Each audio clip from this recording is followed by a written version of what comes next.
আরআরএমস টেলিভিশিত DBC নিউজের নিয়মিত আয়োজন সংবাদ সম্প্রসারণে সবাইকে স্বাগত জানাচ্ছি। আমি রঞ্জন শুভ্র। দিনের বাছাই করা সংবাদ এবং এর পর্যালোচনা নিয়ে সংবাদ সম্প্রসারণে আজকে আমাদের অতিথি হিসেবে অনলাইনে যুক্ত আছেন সাবেক সচিব ও হাই কমিশনার মোফাজ্জল করিম। আরও যুক্ত আছেন সিনিয়র সাংবাদিক এম এ আজিজ। স্বাগত আপনাদের দুজনকেই সংবাদ সম্প্রসারণে। এম এ আজিজ, আপনাকে দিয়ে শুরু করতে চাই, যেটি হচ্ছে সম্মিলিত সনাতন জাগরণ মঞ্চ, এরকম একটি সংগঠনের ব্যানারে আসলে চিন্ময় ইস্যুতে যে সমাবেশগুলো হয়েছে সেগুলো হয়েছে এবং ইসকন আজকেও বলল যে তারা অনেক আগেই তাকে বহিষ্কৃত করেছে শৃঙ্খলা ভঙ্গের অভিযোগে। মানে ইসকনের কেউ না চিন্ময়, এরপরেও আমরা দেখছি দেশে বিদেশে সব জায়গায় ইসকন আলোচিত হচ্ছে, ইসকন প্রাধান্য পাচ্ছে। কেন এটি হচ্ছে সেই প্রশ্ন দিয়ে আজকে আলোচনা শুরু করতে চাই। M A Aziz. ধন্যবাদ আপনাকে। এটা একটা উগ্র হিন্দুত্ববাদী সংগঠন, আর ৮০টি দেশে ৮৫০টি মন্দিরকে কেন্দ্র করে তারা এই সন্ত্রাসী কাজ করে। তারা সনাতনী ধর্মাবলম্বী হিন্দুদেরকেও হত্যা করে, মুসলমান বিদ্বেষী মুসলমান বিরুদ্ধে হিন্দু ধর্মকে প্রতিষ্ঠা করার জন্য তারা সারা পৃথিবীতে আন্দোলন করছে, অর্থাৎ ধর্ম প্রচার করছে। এবং এটা আরএসএস এর কিন্তু আসলে আরএসএস এর প্রতি অনুগত সংগঠন। আরএসএস হচ্ছে এদের আপনার পৃষ্ঠপোষক। আপনি খেয়াল করে দেখেন যে এই সংগঠনের যে প্রধান ছিলেন তিনি, যদিও এখন বলা হচ্ছে ওই সংগঠন থেকে তাকে আগেই অব্যাহতি দেওয়া হয়েছে, কিন্তু তাকে অব্যাহতি দেওয়া হয়েছে কিন্তু তার আগে কিন্তু সক্রিয় ছিলেন তিনি। এখন তাকে যখন গ্রেপ্তার করা হয়েছে, জামিন নিয়ে জেলে পাঠানো হয়েছে এবং তাকে কেন্দ্র করে যে আইনজীবীকে হত্যা করা হয়েছে এবং ইসকনরাই হত্যা করেছে, তদন্ত বেরিয়ে এসেছে তিনি সেই খুনের আসামি, তখন কিন্তু বলা হচ্ছে ইসকন সংগঠন থেকে বলা হচ্ছে যে তাকে আগেই অব্যাহতি দেওয়া হয়েছিল। আপনি খেয়াল করে দেখেন, ভারতের পররাষ্ট্র মন্ত্রণালয় থেকে ইসকনকে আপনার কি চিন্ময়কে গ্রেপ্তার করার কারণে গভীর উদ্বেগ প্রকাশ করেছে। তারা বোধহয় ২ হাউসেই পররাষ্ট্র মন্ত্রী ব্রিফিং করবে এ বিষয়ে। আমাদের পলাতক প্রধানমন্ত্রী শেখ হাসিনা তিনিও কিন্তু এই আপনার চিন্ময়কে গ্রেপ্তার করাতে নিন্দা করেছে এবং গভীরভাবে তিনি নিন্দা প্রকাশ করেছেন। সুতরাং আপনাকে বলতেই হবে যে এখানে ভারতের এই যে আপনার চট্টগ্রামে যে এই ইসকনের নেতৃত্বে যে সমাবেশ হলো, সেখানে যে গ্রেপ্তার হলো, তাতে দেখা গেল যে সেখানে আওয়ামী লীগ, ছাত্রলীগ, যুবলীগের ছেলেরাই বেশি, অর্থাৎ এটা একটা চক্রান্তের অংশ। সুতরাং একে তো রুখতেই হবে, কারণ ভারত থেকে সরকারি ভাবে এটাকে ইন্ধন দেওয়া হয়েছে এবং তাদের মুক্তি চেয়েছে ইত্যাদি ইত্যাদি। কিন্তু আমরা তো মনে করি যে ভারতে এখানে বাংলাদেশে কোনো হিন্দু নাই, আমরা সবাই বাংলাদেশি। আমরা তো বাংলাদেশে এই যে অপপ্রচার বাংলাদেশের বিরুদ্ধে করছে, যেমন রিপাবলিকান টিভি একটা আছে, রিপাবলিক টিভি, একটা নেচে নেচে নর্তকের মতো বলে, সেও বলতেছে যে এটাকে হিন্দুদেরকে নিধন করা হচ্ছে, চিন্ময়কে আপনার গ্রেপ্তার করা হয়েছে, সারা বাংলাদেশ ফুঁসে উঠেছে। কিছুই ফুটে ওঠে নাই। ওখানে তো আমাদের দেশে তো এক টুকরা মাংস বা খাসি বলি দেওয়া বা হিন্দু ধর্ম পালন করার ক্ষেত্রে তো কোনো ইয়ে করা হয় না, আর অরাজকতা করা হয় না। ও দেশে তো কি ফ্রিজে মাংস আছে, তারপরে বাবরি মসজিদ ভেঙে ফেলে, মসজিদ গুলো ঘুরিয়ে গোমাংস বহনের অপরাধেও যেখানে আসলে পিটিয়ে মারা হয়। হ্যাঁ হ্যাঁ, এটা হচ্ছে আসলে এই যে পতিত সরকার, যেটা আমাদের দেশে আওয়ামী লীগ পালিয়ে গেছে, এদের পক্ষ এইটা এই দক্ষিণ এশিয়া সব দেশ, মালদ্বীপ সহ ভুটান সহ কারোর সাথে এই দেশ সম্পর্ক রক্ষা করতে পারে নাই। বাংলাদেশের একমাত্র শেখ হাসিনার সাথে সম্পর্ক ছিল, সেও আত্মরক্ষা পালিয়ে গেছে। এম এ আজিজ, বুঝতে পেরেছি আপনার কথা একদম পরিষ্কার। আমি আপনার কাছে আরেকটা প্রশ্ন নিয়ে আসবো যে হাইকোর্ট আজকে বলেছে যে সরকার গুরুত্ব দেওয়ায় এই ইস্যুতে তারা আসলে আর হস্তক্ষেপ করবে না। এইটি আসলে কতটা যথেষ্ট, সরকারের যেই আসলে কি বলবো গুরুত্ব দেয়া বা জড়িত হওয়া বা সরকারের পদক্ষেপ নেওয়া সেটি আসলে যথেষ্ট কিনা সেই প্রশ্ন নিয়ে আসবো। তার আগে একটু আমি মফাজুল করিমের কাছে যেতে চাই। ভারতীয় গণমাধ্যমের ইস্যুতে যদি কথা বলি, যে আজকে গণমাধ্যমগুলো যেই প্রচারণা চালাচ্ছে সেটি তো আমরা জানি, এমএজিজও সেটি বললেন। পররাষ্ট্র প্রতিমন্ত্রী আজকে একটি কথা বলেছেন যে বাংলাদেশের সংখ্যালঘুদের স্বাধীনতা এবং নিরাপত্তা দেয়া এই দেশের সরকারেরই দায়িত্ব। এই বক্তব্যকে আসলে কিভাবে দেখছেন এবং মূল্যায়নটা জানবো। আর গণমাধ্যমের বিষয়টিও আসলে গণমাধ্যম, ভারতের গণমাধ্যমের ব্যাপারে আসলে সেই দেশের সরকার আসলে সঠিক অবস্থান নিতে পারছে কিনা। আপনি দীর্ঘদিন কূটনীতিক হিসেবে কাজ করবেন, প্রতিমন্ত্রীর বক্তব্য দিয়ে শুনতে চাই আপনার। আপনাকে অনেক ধন্যবাদ। আমি একটা বিষয়ের দিকে আপনার এবং আমার প্রিয় বন্ধু সাংবাদিক আজিজ সাহেবের মনোযোগ আকর্ষণ চাই। এই যে এতদিন পর্যন্ত আমি বা জনাব আজিজ বা আপনি, আমরা যে সকলে টকশো করি, বিভিন্ন পত্রপত্রিকায় লেখালেখিও কিছু কিছু করি, কোথাও কি ইসকন নিয়ে গত 50 বছরের মধ্যে কোনো আলাপ আলোচনা বা কোনো ইস্যু শুনেছেন? না, শোনা যায়নি।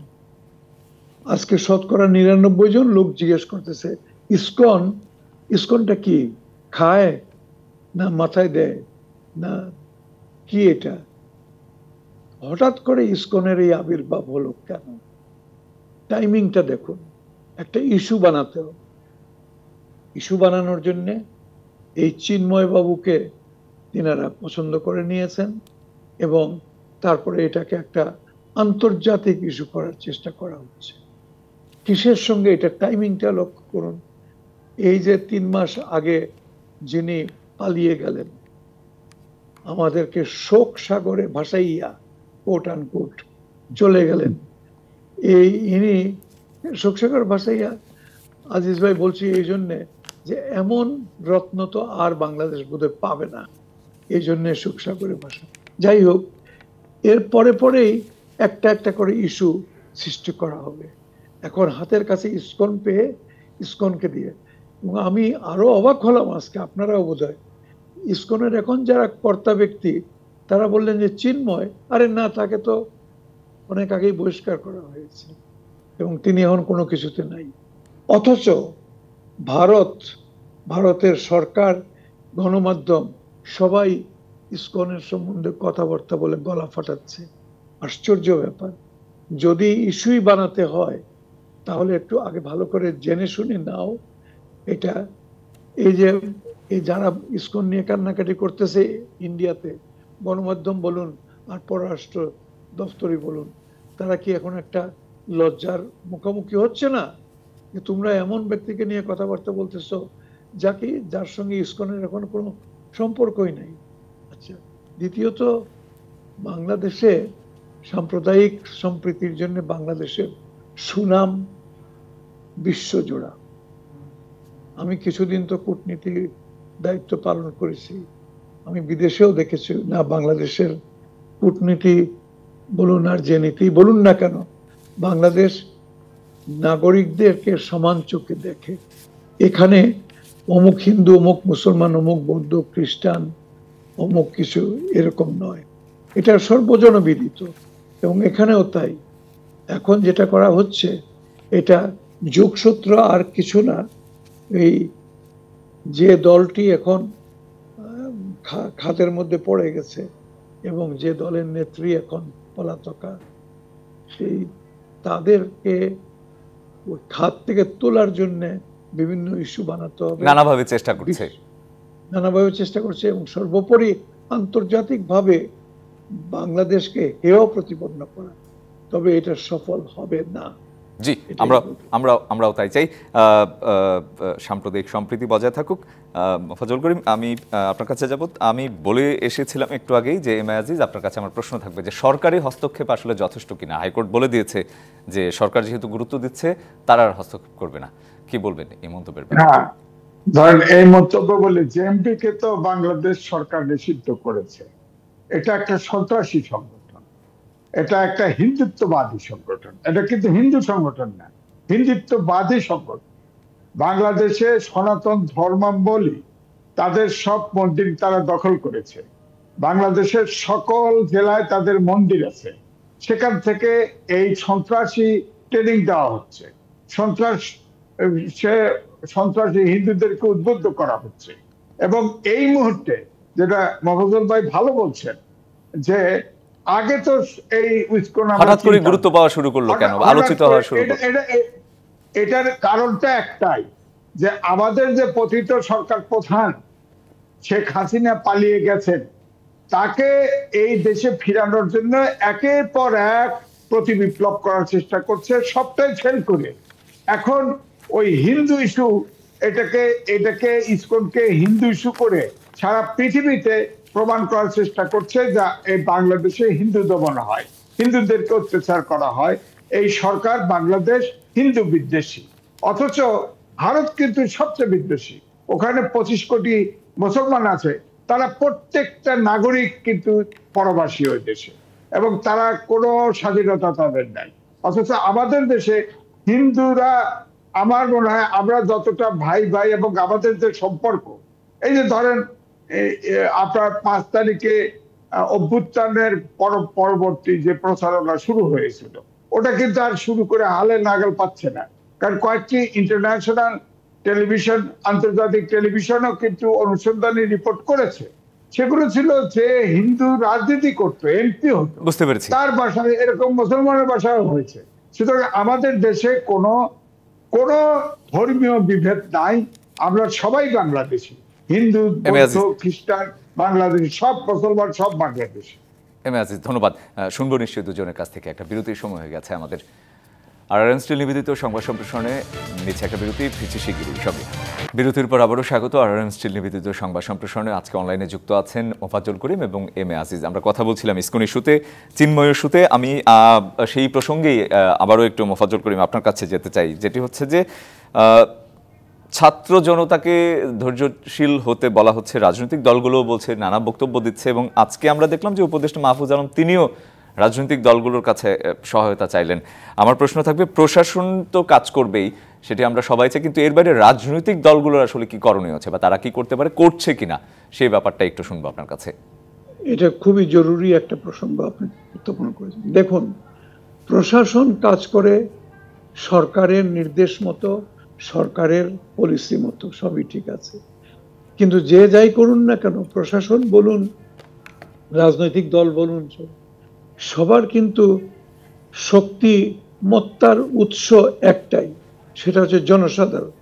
জনসাধারণ যদি বলে না আমরা পূব দিকে যাব না, আমরা পশ্চিম দিকে যাব, তাহলে পরে প্রশাসন বলুন আর রাজনৈতিক দল বলুন জোর করে কাউকে নিতে পারবে না।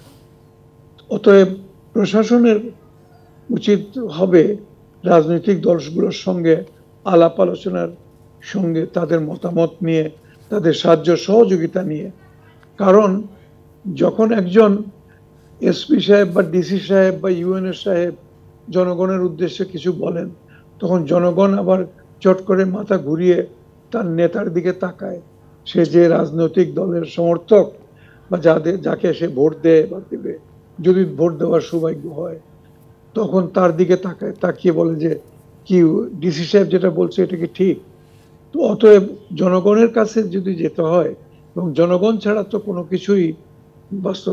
আমি আমার নিজের প্রায় 40 বছরের অভিজ্ঞতা এই প্রশাসনে, এবং তার মধ্যে অর্ধেকের মতো মাঠ প্রশাসনে সময় কাটিয়েছি। সেখান থেকে এই অভিজ্ঞতা থেকে বলছি যে সব সময়ই যখনই জনগণের সমর্থন পেয়েছি বা জনগণের কাছে নিজে থেকে গেছি, গিয়ে বলেছি আসুন আপনারা একটু সাহায্য করেন এই ব্যাপারে, তখনই সাফল্য এসছে। নিজে থেকে দূরে থেকে চাপিয়ে দিলাম, হুকুম দিলাম, এটা তো হবে না। অতএব এটা ঠিকই আছে, জনগণের সাহায্য সহযোগিতা সমর্থন নিয়ে আগাতে হবে, যেটাই করা হোক না কেন। আর এটা তো খুবই একটা, এই যে ধর্মীয় ব্যাপার স্যাপার ইত্যাদি তো অত্যন্ত টাচি ব্যাপার, এখানে প্রশাসন থেকে বেশি জনসাধারণ বেশি। তো একটা আনন্দের বিষয়, আমাদের কোনো মানে আমরা যতই খারাপ বলি না কেন কিছু কিছু জনসাধারণের একটা অংশকে, কিন্তু দেখুন এই গত দুর্গাপূজা এতগুলা মণ্ডপ, বোধহয় 130 না 35টা মণ্ডপ হয়েছে। তো এগুলা কিভাবে হয়েছে? আপনার নির্বিবাদে হয়েছে এবং জনসাধারণের সংখ্যাগরিষ্ঠ মানুষের সমর্থন নিয়ে। এমনকি মাদ্রাসার ছাত্ররা পর্যন্ত এগুলো পাহারা দিয়েছে, মন্দির পাহারা দিয়েছে। অত্যন্ত সুন্দর দৃষ্টান্ত স্থাপন করেছে তারা। বুঝতে পেরেছি। তারপরেও যদি বাংলাদেশকে যে শুনতে হয় যে এখানে সাম্প্রদায়িক হামলা হচ্ছে, নির্যাতন করা হচ্ছে, ভারতীয় গণমাধ্যম যেটি বারবারই বলছে। ধন্যবাদ। এম এ আজিজ, আপনি কি বলবেন রাজনৈতিক দলগুলোর ভূমিকা এবং তারা আসলে যথেষ্ট করতে পারছে কিনা, করবে কিনা, সব মিলিয়ে একটু শুনবো। দেখেন, 10 তারিখে নূর হোসেন দিবস ছিল। সেদিন পলায়নকারী প্রধানমন্ত্রী শেখ হাসিনা বলেছিল ট্রাম্পের ছবি নিয়ে আন্দোলন করো, সেটা অপমান হলে ওখানে আমেরিকায় পাঠিয়ে দেওয়া হবে। পাঠিয়েও দিয়েছিল, রেসপন্স পায়নি। সেই দিন কিন্তু আপনি লক্ষ্য করেন এই ফ্যাসিস্ট আচরণ প্রতিহত করতে সব দল, ছাত্ররা, বিএনপি, জামাত থেকে শুরু করে যারা আন্দোলনে শরিক ছিল, সবাই কিন্তু একসাথে অংশগ্রহণ করেছে এবং তাদেরকে যে আওয়ামী লীগের লোকজন যে মিছিল করবে বা মিটিং করবে সেটা প্রতিহত করেছিল। তো আমার কাছে মনে হয় ফ্যাসিস্ট সরকারের যে ছিল তাদের ফ্যাসিবাদীকে প্রতিহত করতে এখনো দেশের ছাত্র জনতা ঐক্যবদ্ধ আছে। কিন্তু আমাদের প্রশ্ন হচ্ছে এই যে শেখ হাসিনা যতদিন ভারতে থাকবে, এই যে এখন ধরেন ট্রায়াল শুরু হয়েছে, হয়তো তার জেলও হবে বা ফাঁসিও হবে, তারপরেও কিন্তু ভারত তাকে ফেরত দিতে চাইবে না। কারণ ভারত এত চুক্তি করেছে এই শেখ হাসিনার সাথে, শুধু আমরা একটা প্রদেশ ঘোষণা বাদে আমাদের এছাড়া কিছুই রাখে না, সব দিয়ে দিয়েছে। তার এর প্রতিদান স্বরূপ তাকে তারা রক্ষা করতে চাইবে এবং তাদেরকে আবার পুনর্বাসিত করতে চাইবে। এই জন্য আমি মনে করব এটা একটা জাতীয় ইস্যু। এই হিন্দুত্ববাদী এবং ভারতের আগ্রাসন অন্যায়ভাবে এটা প্রতিহত করার জন্য সব দল, ছাত্র সংগঠন, মত সব ঐক্যবদ্ধ থাকা উচিত। যেমন আমি বলবো যে ইতিমধ্যে ছাত্ররা কিন্তু প্রায় 10 দিন আগে তারা এক বৈঠকে বসেছিল, সব সংগঠন বৈঠকে বসেছিল এবং সব দল থেকে 2 জন করে প্রতিনিধি নিয়ে একটা কমিটি করেছে। এবং আজকে দেখলাম ফখরুল ইসলাম আলমগীর, বিএনপির মহাসচিব, তিনি প্রধান উপদেষ্টার সাথে সাক্ষাৎ করেছেন এবং তিনি বলে এসছেন যে এই ইস্যুতে, এটা একটা জাতীয় ইস্যু, এতে জাতীয় ঐক্য দরকার। এখন অন্তর্বর্তীকালীন সরকারের দায়িত্ব, প্রধান উপদেষ্টার দায়িত্ব সব দলকে ডেকে এই যে সম্প্রসারণবাদী ভারতের যে আগ্রাসন এবং হিন্দুত্ববাদী যে আগ্রাসন, এটাকে প্রতিহত করতে জাতীয় ইস্যু হিসাবে আপনার ঐক্যবদ্ধ থাকা উচিত, যাতে প্রত্যেকটা এই যে ভারতীয় হিন্দু, আমাদের দেশে হিন্দু নির্যাতন করা হয়, সব ভুয়া খবর। এবং মিডিয়াকে আমরা বন্ধ করতে পারবো না, ভারতের মোদীর অনুগত মিডিয়ায় প্রচার করতেই থাকবে। কিন্তু আমি মনে করি জাতীয় ঐক্য থাকা দরকার। আমরা মিডিয়ার স্বাধীনতা চাই, মিডিয়ার সত্য খবরই বাংলাদেশের তুলে ধরবে, কোনো মিথ্যা খবর তোলার দরকার নাই। আমাদের দেশের জনগণ, ছাত্র রাজনীতি সবাই, আমাদেরও গণমাধ্যমের নিশ্চয়ই এই ক্ষেত্রে একটি ভূমিকা রাখতে হবে এবং সেটিও নিশ্চয়ই গুরুত্বপূর্ণ। আমি একদম সংক্ষেপে একটু মোফাজ্জল করিম আপনার কাছে যাব, যেটি হচ্ছে যে ভারতের সাথে তাহলে এই ইস্যুগুলোর পর বা সামনের দিনে আসলে সম্পর্কটা কেমন হওয়া উচিত, কেমন হবে, একটু সংক্ষেপে যদি শুনে নেই। এটা নির্ভর করবে ভারত তাদের অ্যাটিটিউডটা পরিবর্তন করে কিনা। ভারত যদি শুধু শেখ হাসিনা এবং শুধু আওয়ামী লীগ নিয়ে পড়ে থাকে, তাহলে পরে আমি দেখতে পাচ্ছি সম্পর্কের উন্নতি হওয়ার কোনো সম্ভাবনা নেই। কিন্তু এটা অত্যন্ত দুঃখজনক। প্রকৃত অবস্থাটা কি সেটা তো ভারতকে অনুধাবন করতে হবে। তারা কি জানে না? তারা খুব ভালো করেই জানে। তারা আমাদের দরজার কাছের, আমাদের জানালার কাছের প্রতিবেশী। তারা ভেতরে কি হচ্ছে না হচ্ছে আমাদের সম্বন্ধে তারা খুব খবর রাখে। সেই জন্যে ভারতের উচিত হবে এই সমস্ত ভুয়া খবর এবং ধোয়া ইয়ে না করে প্রকৃত অবস্থা যেটা সেটা। এবং আরেকটা ব্যাপার, একটা লাইন বলবো, আমাদের এখানে যে হিন্দু, বৌদ্ধ, খ্রিস্টান ঐক্য পরিষদ, খুব ভালো কথা, ঐক্য পরিষদ, তাদের স্বার্থ ইত্যাদি দেখাশোনা করে রাখছে। কিন্তু তারাও যদি শুধুমাত্র এক পেশে বক্তব্য দিতে থাকেন তাহলে তো ঠিক হবে না। সত্য কথাটা তো তারাও বলতে হবে। ঐক্য পরিষদের লোকেরা যদি সত্য ভাষণ দেয়, যদি বলে যে না এই সমস্ত ভুয়া খবর, কোনো নির্যাতন হচ্ছে না, একটা বক্তব্যতেই কিন্তু সব সম্পর্ক উন্নতি হয়ে যাবে এবং সমস্ত বিষয়টা আন্তর্জাতিক মূল্যায়নের জায়গাগুলো নিশ্চয়ই নতুন করে তৈরি হবে। দুজনেই থাকুন আমার সাথে, আমাদের আরেকটা বিরতির সময় হয়ে গেছে। আরআরএম স্টিল নিবেদিত সংবাদ সম্প্রসারণ নিচ্ছে আরেকটা বিরতি, ফিরছি শিগগিরই, সঙ্গে থাকুন। বিরতির পর আবারও স্বাগত আরআরএম স্টিল নিবেদিত সংবাদ সম্প্রসারণে। অনলাইনে আজকে যুক্ত আছেন মোফাজ্জল করিম এবং এম এ আজিজ। মোফাজ্জল করিম, আবারও আপনাকে দিয়ে শুরু করতে চাই।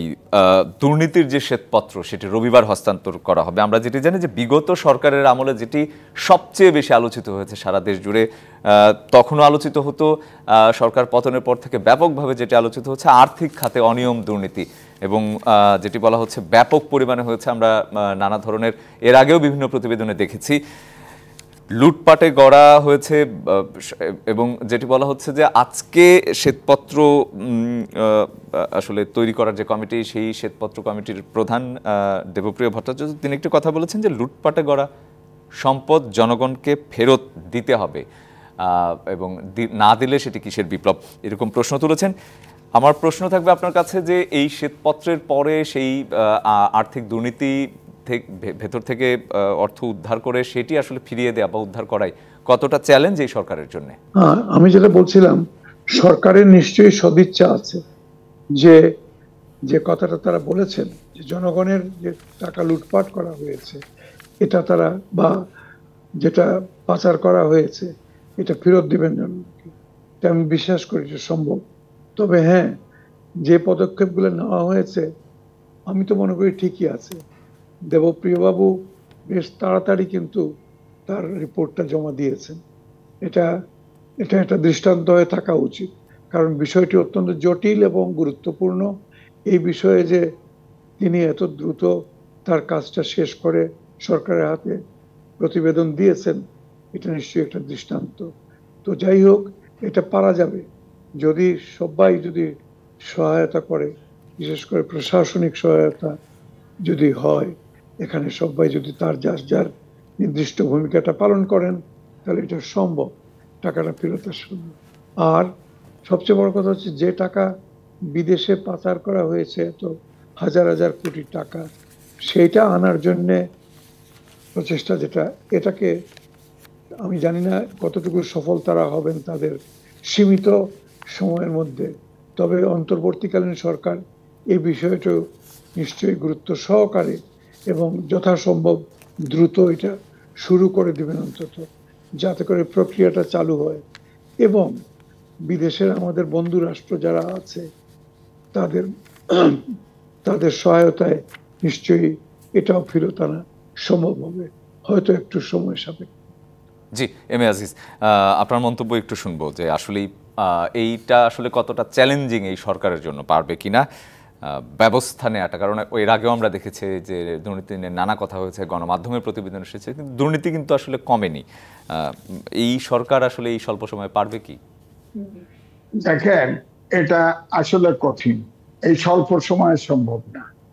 ধরেন মিডিয়াতেও এসেছে, ধরেন এছাড়াও এখানে দেখা গেছে যে 6টি ব্যাংকে 16,000 কোটি টাকা নোট ছাপিয়ে দিয়েছে এসালামের জন্য। এই ব্যাংকগুলোতে এসালাম টাকা নিয়ে ব্যাংকগুলোকে ফোকলা করে দিয়েছে। তো এখন যে ধরেন আজিজ খান, তিনি তো আপনার ফোর্স তালিকায় ধনী, সে তো সিঙ্গাপুরে বাস করে, সে তার সিঙ্গাপুরের নাগরিকত্ব আছে, সে তো এদেশ থেকে টাকা দিয়েছে, এসালাম নিয়েছে, এসালামেরও নাগরিকত্ব আছে সিঙ্গাপুরে। সুতরাং তারা এসালাম তো ইতিমধ্যেই মুভ নিয়েছে, সে তার সিঙ্গাপুরের বিদেশি নাগরিক হিসেবে তার সম্পত্তি ফেরত চায়। কি আশ্চর্য! তো এটা তো একটা জটিলতা আছে। সুতরাং এই জটিলতা খুলতে এই সরকারের মেয়াদে, আরো জানি না সরকারের মেয়াদ কত, এটাও তো আমরা পরিষ্কার না, তবে এটা পলিটিক্যাল কমিটমেন্ট লাগবে। আমার মনে হয় যে এই যে শ্বেতপত্র কমিটি প্রিয় তো কিছু ইন্ডিকেশন দিয়েছে, তিনি তো যে শ্বেতপত্র দিবেন সেখানে তো তিনি আইডেন্টিফাই করেছেন কোথায় দুর্নীতি হয়েছে, কত টাকা তসরুপ হয়েছে, উনি তো দিয়েছেন। সুতরাং সেটাকে ধরে দ্রুত শর্ট টাইমে তদন্ত করে সেই প্রপার্টিগুলো সিজ করা উচিত। তিনি তাই বলেছেন, দুর্নীতির সম্পত্তি কেন বাইরে থাকবে? তারা টাকা পাচার করে দিচ্ছে, অন্তত তাদের এখানে যত সম্পদ আছে অন্তত প্রাথমিক পর্যায়ে সেই সম্পদ সরকারের সিজ করে ফেলা উচিত। এরপরে যারা যে টাকা পাচার হয়েছে, এটা অবশ্য কোন দেশে কিভাবে পাচার হয়েছে সেই টাকা আনা কিন্তু বেশ সময়, এবং ইউনিট সরকারকে কিন্তু এর আগেও কথা হয়েছে যে যে দেশ প্রধানত টাকা পাচার করেছে সেসব দেশ থেকে কিন্তু সহযোগিতা করার কথা ওনাকে আশ্বস্ত করেছে। সুতরাং আমার মনে হয় এই সরকারের যদি ইউনিসেফ ক্ষমতায় থাকে, জানেন তো সারা বাংলাদেশ নয় সারা বিশ্ব জুড়ে তার একটা প্রভাব আছে, তিনি ইচ্ছে করলে পারবেন। তবে পাচারের টাকা আনতে একটু সময় লাগবে।